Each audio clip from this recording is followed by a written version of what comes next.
Boche gold and diamonds. Buy now, pay later. BJP നേതാവ് N. Sivarajan ദേശീയ പതാകയെ അപമാനിച്ചുവെന്നാരോപിച്ച് DYFI പ്രകടനം നടത്തി. ഭരണഘടനയുടെ ആമുഖവും കയ്യിലേന്തിയായിരുന്നു ഡിവൈഎഫ്ഐയുടെ പ്രതിഷേധ പ്രകടനം.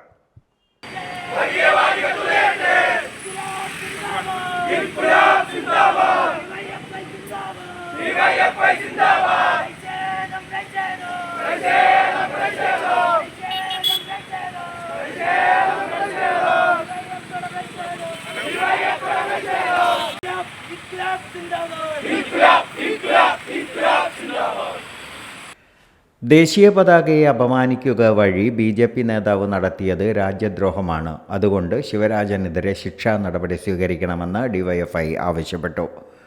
ഭരണ സംവിധാനങ്ങളിൽ ഭാരതാംബയെ ആരാധിക്കുന്നത് ഭരണഘടനാ വിരുദ്ധവും സംഘപരിവാർ അജണ്ടയുമാണ്. സംഘപരിവാർ അജണ്ട കേരളത്തിൽ നടപ്പാക്കാൻ അനുവദിക്കില്ലെന്ന് ജില്ലാ പ്രസിഡന്റ് ജയദേവൻ പറഞ്ഞു. ദേശീയ പതാകയെ അപമാനിച്ചതിനും വിദ്യാഭ്യാസ മന്ത്രി ശിവൻകുട്ടിയെ അധിക്ഷേപിച്ചതിനും എതിരെ ഡിവൈഎഫ്ഐ SP-ക്ക് പരാതി നൽകി.